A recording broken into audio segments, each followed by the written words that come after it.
আমি শুধু চেয়েছি তোমার, আমি শুধু চেয়েছি তোমার, আমি শুধু চেয়েছি তোমার, আমি শুধু চেয়েছি। গল্পের শুরুতে বলে দিচ্ছি, কেউ যদি 1, 2, 3 পার্টগুলো দেখে না থাকো প্লেলিস্ট থেকে আগে দেখে নাও। আর আমার গল্পে দিতে লেট হচ্ছে কারণ আমার এক্সাম চলছে। এক্সাম শেষ হলে বাকি পার্টগুলো আস্তে আস্তে দিয়ে দিব। সবাই প্লিজ দয়া করে লাইক, কমেন্ট, সাবস্ক্রাইব করে পাশে থেকো। সে বাসায় যাওয়ার জন্য হাঁটছে। আজকে তার মন খারাপ থাকায় সে তার ফ্রেন্ডের সাথে আসেনি, একা একা চলে আসে। রাস্তা দিয়ে হাঁটছে আর অল্প অল্প বৃষ্টি পড়া শুরু হয়। সে তাও আনমনে হাঁটতে থাকে। সে মনে মনে ভাবছে, এইচএসসি এক্সামটা শেষ হয়ে যাক, আমি তারপর থেকে হোস্টেলে থেকে পড়াশোনা করব। দূর থেকে একজোড়া চোখ নিষ্পলক ভাবে তাকে দেখছে। সে আর কেউ না, জাংকুক। জাংকুক তাকে দূর থেকে দেখছে। ড্রাইভার এসে জাংকুককে বলে, স্যার আপনি তো ভিজে যাচ্ছেন, গাড়িতে আসুন। তুমি তোমার কাজ করো, যাও গাড়িতে যাও। জাংকুক মনে মনে ভাবে, আমার সোনাটা বৃষ্টিতে ভিজে যাবে আর আমি কি না আরাম করে যাব।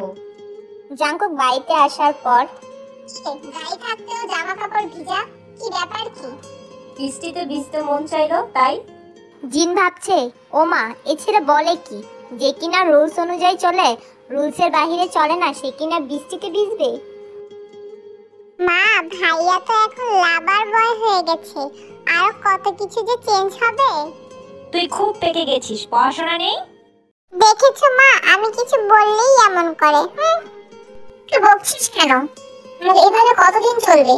আমরা এখন মেয়েটার বাসায় কথা বলি। না, এখনো সময় হয়নি।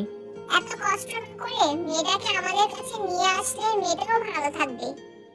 একে ভালো রাখার জন্য আমি আছি, তোমাকে চিন্তা করতে হবে না মা। তে বাসায় আসার পর বিকালে ইয়ঞ্জনি এসে বলে, আজকে তোকে কোচিং এ যেতে হবে না, এই শাড়িটা পরে রেডি হয়ে থাকবি, আজকে তোকে দেখতে আসবে। কাকি, আমি বিয়ে করব না। বিয়ে করবি না তো আমাদের ঘরে বসে খাবি? না, খাবো না তোমাদের ঘরে বসে, চলে যাব আমি এখান থেকে। ও, চলে যাওয়ার মতো মানুষের জোগাড় হয়ে গেছে? কাকি কি বলছো এসব?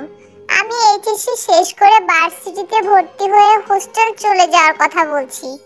আসছে হোস্টেল যেতে, আমরা ভালো দেখে বিয়ে দিয়ে দেব, তারপর যা মন চায় কর গিয়ে। এটা বলেই তের হাতে জোর করে শাড়িটা ধরিয়ে দেয়। তে জোরে জোরে কান্না করতে লাগে। আজকে তে আর কোচিং এ যায়নি। জাংকুক ভাবতে লাগে বৃষ্টির মধ্যে হয়তো শরীর খারাপ হয়েছে। জাংকুক আর চিন্তা করে না। ওদিকে সন্ধ্যা হতেই তেকে দেখতে আসে। তে না চাইতেও কান্নাকাটি করে রেডি হয়ে আসে। তে মনে মনে ভাবে তারা হয়তো আজকে দেখতেই আসছে। সে তার কাকাকে বলে কিছু একটা ব্যবস্থা করতে পারবে।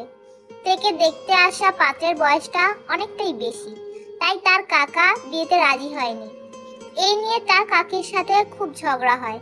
তের কাকি জোর গলায় বলে, এই ছেলের সাথেই বিয়ে দেব, আর কতদিন একে ঘাড়ে বসিয়ে খাওয়াবো। এইসব শুনে বালিশে মাথা দিয়ে কান্না করতে থাকে। 2 দিন পার হয়ে যায়, কলেজেও যায়নি, কোচিংয়েও আসেনি। জাংকুক তের বাসায় খোঁজ লাগায়। জাংকুক খোঁজ নিয়ে জানতে পারে তেকে বিয়ের জন্য দেখতে আসছিল। জাংকুকের মেজাজ তো প্রচন্ড গরম হয়ে যায়। কার এত বড় সাহস, তা আমি দেখে নিব। আমার থেকে আমার কাছ থেকে কেড়ে নেবে? না, তেকে আর এভাবে রাখা যাবে না। মেয়েটা দিন দিন বড় হচ্ছে, কখন কার চোখে পড়ে যায় বলা যায় না। জাংকুক তার বাবাকে ফোন দিয়ে কিছু একটা বলে। হ্যালো, মিস্টার সুবিন বলছেন? আমি জিওন কোম্পানির ওনার বলছি। আপনি আপনার কাজ শেষ করে আমার অফিসে এসে দেখা করে যাবেন। এটা বলে কলটা কেটে দিল। সুবিন তো হা করে আছে, সে তো কিছু বলার সুযোগও পেল না। সুবিন জানে জিওন কোম্পানি অনেক প্রভাবশালী, হঠাৎ কেমনকে দেখা করতে বলছে। একটু পর থেকে দেখতে আসা পাত্রের বাড়ি থেকে ফোন আসলো। তারা জানিয়ে দেয় বিয়েটা হচ্ছে না। সুবিন তো অবাক, কারণ সকালেই তারা ফোন করে বলেছিল বিয়ের আয়োজন করার জন্য। সে মন খারাপ করে বারান্দায় বসে আছে। রাত 11টার দিকে তার কাকা তার রুমে আসে। তেকে বারান্দায় দেখে তার কাছে যায়। কিরে মা, এখানে বসে আছিস কেন? না, এমনি ভালো লাগছিল না তো তাই। চিন্তা করিস না, ওই পাত্রের সাথে বিয়ে দিব না তোকে। আমি আমার পছন্দ করা ছেলের সাথে বিয়ে দেব। কাকা আমি পড়তে চাই, আমি বিয়ে করব না। দেখতে আমি সবটা বুঝে শুনে তোকে বিয়ে দিচ্ছি। তারা খুব ভালো, তোকে পড়াশোনা করাবে। আর তুই বিয়ে না করলে তোর কাকি তোকে দড়ি বেঁধে বিয়ে দিয়ে দেবে। তার থেকে ভালো আমার কথা শোন। তে আর কি করবে, তার কাকার কথায় হ্যাঁ সূচক মাথা নাড়ায়। কাকা কার সাথে আমার বিয়ে ঠিক করেছে? তারা কি সত্যি আমাকে পড়াশোনা করাবে? জাঙ্কুক খাবার টেবিলে বসে উৎফুল্ল মনে খাচ্ছে। জিমিন তা দেখেও জোরে জোরে বলতে থাকে, দেখেছো মা বাবা, কার মনে জানি খুশির বন্যা বইছে। সবাই জিমিনের কথায় হাসতে থাকে। ভাইয়া আমাকে ভাবির সাথে পরিচয় করাবি কবে? বিয়ের আগে নো দেখা দেখি, বিয়ের পর দেখিস একেবারে। কেন ভাইয়া? তোর ভাবির জন্য সারপ্রাইজ। জাঙ্কুক এই বলে মনে মনে হাসতে থাকে। আমার সোনা পাখিটা হয়তো সারপ্রাইজ হজমই করতে পারবে না।